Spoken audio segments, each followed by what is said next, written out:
Hello students, on increasing function या decreasing function concept based हमने question लिया है।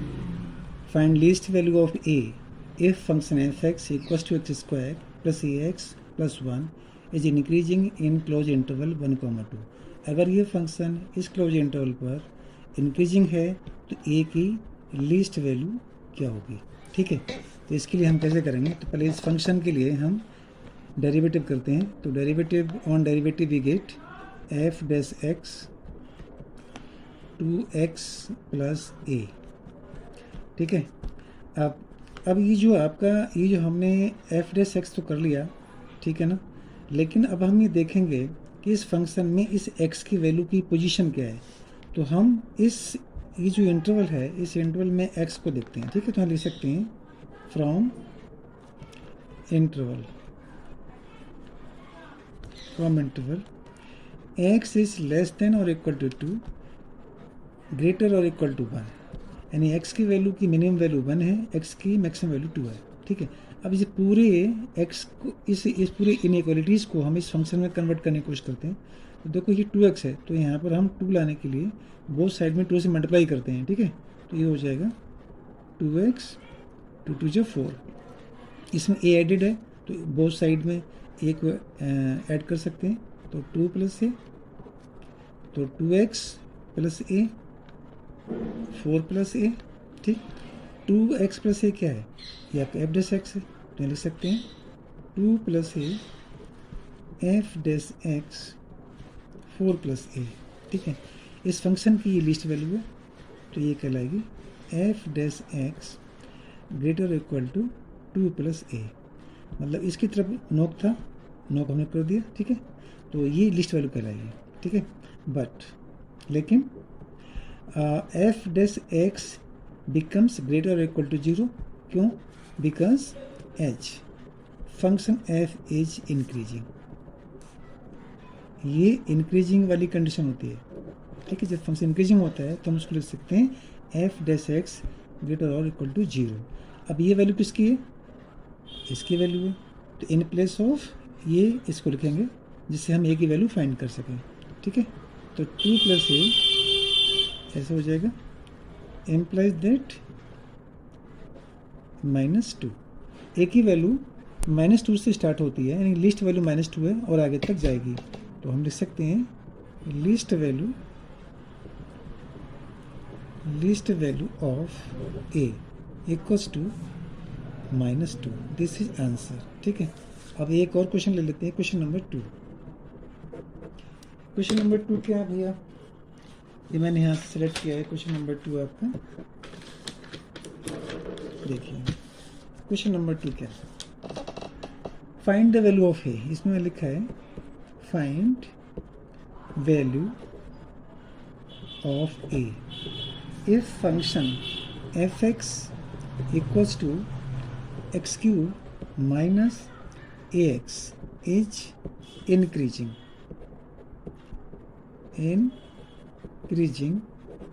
on interval r, entire interval which is called set of real number। इस पर हमें ये फंक्शन इंक्रीजिंग है तब ए की वैल्यू क्या होगी। बिल्कुल कुछ क्वेश्चन इसी तरीके का है जो हमने फर्स्ट क्वेश्चन अभी कराया है। तो ठीक है, इसको हम क्या करेंगे, इसके लिए हम इस फंक्शन को डेरिवेटिव करते हैं।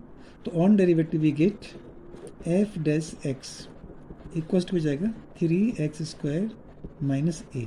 ठीक है, अब देखिए ए की वैल्यू फाइंड करने के लिए हम ये करेंगे, इस पूरे फंक्शन को हम कुछ इस तरीके से, क्योंकि हमें अब कैसे निकालें, कोई हमारे पास सूरत है नहीं, इंक्रीजिंग है, तो इंक्रीजिंग हम क्या कर सकते हैं, बहुत ये कर सकते हैं कि एफ डैश एक्स ग्रेटर और इक्वल टू 0 कर सकते हैं। तो हमारा ये हो जाएगा 3x स्क्वायर माइनस ए ग्रेटर और इक्वल टू 0। अब इस ए की वैल्यू कैसे फाइंड कर ही नहीं सकते ए की वैल्यू, क्योंकि एक्स की टर्म में आएगा जो बिल्कुल रॉन्ग होगा। तो हम क्या करेंगे, हम इसको ऐसे कर सकते हैं 3x square plus 0 into x minus a, ऐसे लिख सकते हैं। अब ये पूरी एक क्वाड्रेटिक इक्वेशन बन जाती है। देखिए हम यहाँ पर जानते हैं, हमने प्रीवियस क्लास में पढ़ा है कि if a x square plus b x plus c greater or equal to 0 and and a greater than 0, then discriminant less than और इक्वल टू 0 होता है। ये वाली कंडीशन हमने पढ़ी है। तो देखिए ये पूरा की पूरा आपका जो एक्सप्रेशन है वो इस फॉर्म में है, और ये ग्रेटर देन इक्वल टू 0 है, ये भी ग्रेटर देन इक्वल टू 0 है। यहाँ पर ए ग्रेटर देन 0, तो देखो ये ए की वैल्यू, ये भी 3 ए की वैल्यू 0 से बड़ी है। इसका मतलब क्या हुआ, ये पूरी कंडीशन यहाँ पर एप्लीकेबल है, तब डिस्क्रिमिनेंट की वैल्यू 0 के लेस होगी। ठीक है, ये वाली कंडीशन लग जाएगी। तो देखिए clearly this condition is applicable. ठीक है, तो यहाँ पर हम ले लेते हैं ए की वैल्यू कितनी है, तो इसका डिस्क्रिमिनेंट कितना हो जाएगा, चलिए लिखते हैं पहले डिस्क्रिमिनेंट लेस देन 0 हो जाएगा आपका b square minus 4ac less than equal to 0। ठीक है, अब यहाँ पर हम देखेंगे बी का वैल्यू कितना है। देखो बी की वैल्यू है आपकी 0, तो लिख सकते हैं बी इक्वल्स टू 0। अब आपका ए की वैल्यू कितना है, देखो 3 है, ए की वैल्यू 3 हो जाएगी। सी कितना है, देखो सी की वैल्यू आपकी माइनस ए है, तो सी की वैल्यू माइनस ए हो जाएगी। इस वैल्यू यहाँ पुट कर देते हैं, तो बी कितना हो जाएगा 0 का स्क्वायर माइनस का 4, ए का कितना है 3, सी कितना है माइनस का ए, तो अब ये हो जाएगा आपका, देखिए यहाँ लिख सकते हैं माइनस प्लस यानी कि 12a, ये आ जाएगा आपका, या इम्प्लाइज दैट, ऐसे लिख सकते हैं। अब देखिए भाई यही कहलाएगी, ए की वैल्यू 0 के इक्वल हो सकती है, इससे कम हो सकती है, तो यही इसकी ए की वैल्यू है। This is the answer. One more question I have taken, एक और क्वेश्चन मैंने लिया है। वो क्वेश्चन मैंने कहाँ से लिया है वो भी देखना पड़ेगा, मैंने कहाँ लिख दिया।